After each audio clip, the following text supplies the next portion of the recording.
In this episode of the My Haunted podcast, we look back at series 1 of My Haunted Hotel and episode 19, where we captured one of the standout moments of the show, and we spoke to 3 guests who witnessed it firsthand.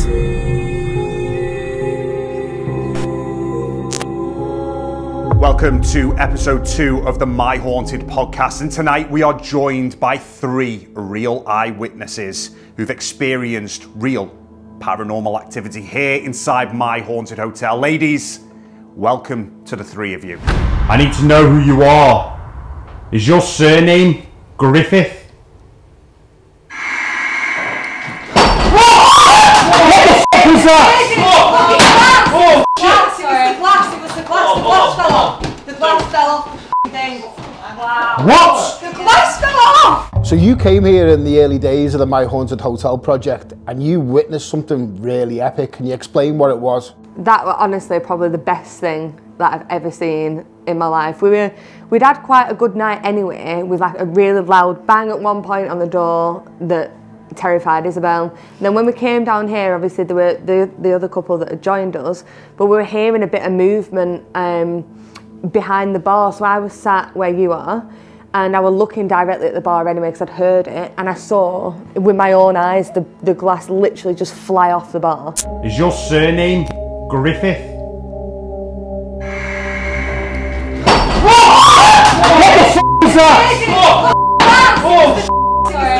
Is your surname Griffith? What the f*** is that? Is your surname Griffith? What the f*** is that? And obviously we'd been in here already, so we knew the glasses had been there all night, they'd not moved, they weren't wet, there was no other explanation. I just couldn't explain it. You know, we went and picked the glass up straight away. I think I screamed, "It's the glass!" like a crazy person. And then Isabel fell over a chair and scared Brett, and it was just the most intense thing ever. I loved it. It was amazing. Yeah, I remember when it happened. I mean, all of us were in absolute shock. But the first thing we did, Brett, you went over to get the glass from the other side of the bar, and we were checking the surface to make sure it's not wet. We obviously checked the glass, which miraculously never even smashed, which was probably the most bizarre thing. Absolutely, yeah. Absolutely. There's no way they're going to slide off with moisture or anything. They're bone dry. I think it goes to show the levels that we go to debunk straight away. That happens on pretty much all the key moments, and this is an absolute standout moment that happened so early on. When you think back of it now, it happened in 2022, right in that iconic period of September when the building seems to go crazily active. But that is the first time that we said, "Is your surname Griffith?" And you know, is this an intelligent response? But I think for all of us sat around this table that night, it was just not debunkable in any way. Still to this day, we watch it back and it's like, it didn't happen, but it did happen. It was amazing. I think you mentioned this, that it was caught on 4 or 5 different cameras at the time.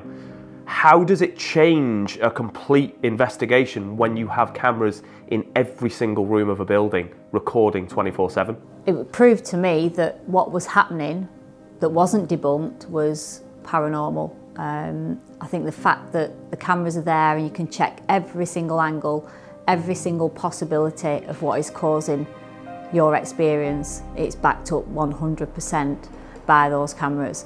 And it gives anybody that's watching that can say, no, this is happening, it's not true, they can't say that because it's completely backed up. Yeah, I think obviously when you're investigating, being able to see what's going on around the whole building rather than just in your area or whatever is really, really cool. But especially as a viewer, you know, you watch a lot of paranormal shows and you hear a noise and it's off camera, it's somewhere else.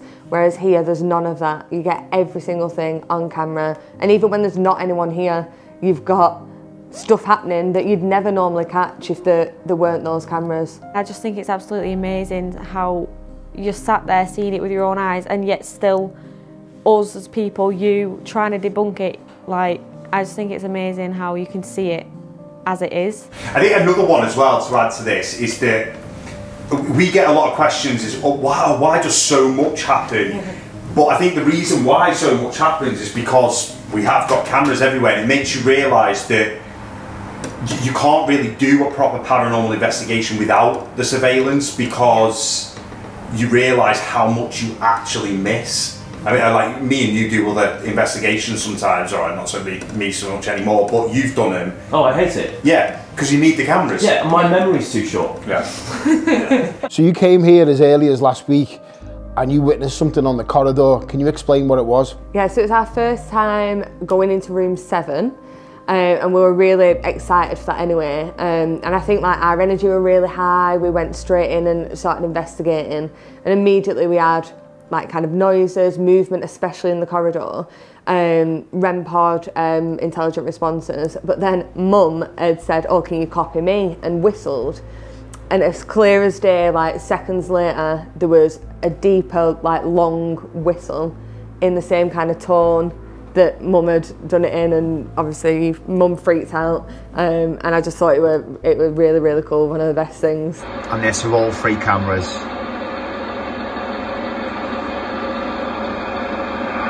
Can you copy me?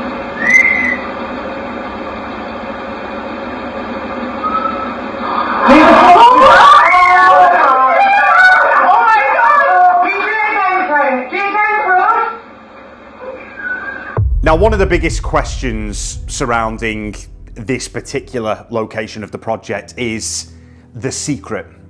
You know, there are many, many theories about this, but I think I'd be interested to get your theories on what's going on here. We thought about it a lot when before we come, we try and think of questions or things we want to perhaps ask to find out. I really want to find out what the secret is, like a lot of people. I definitely feel that Charles Griffiths, I can never say his second name, he's something to do with it, or if that's who he is. But I do think there's something hidden somewhere behind that wall in room 5, like a lot of people.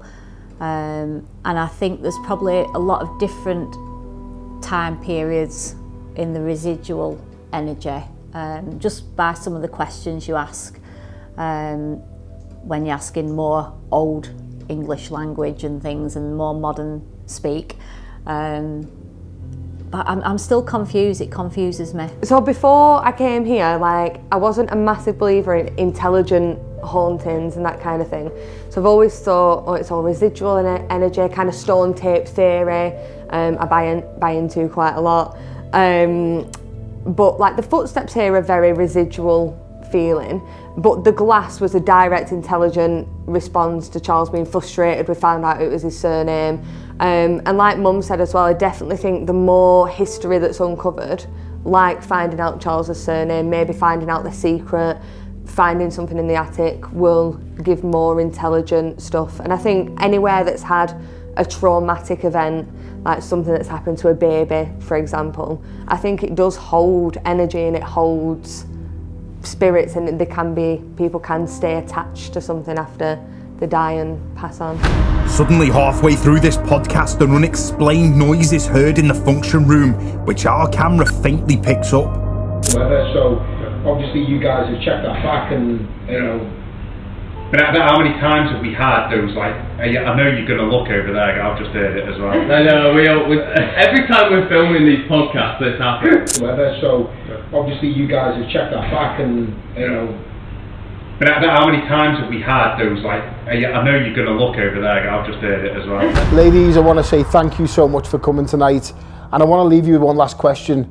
You've done loads of different haunted destinations, but where does My Haunted Hotel rank? Personally, definitely number 1. You're not going to find this anywhere else.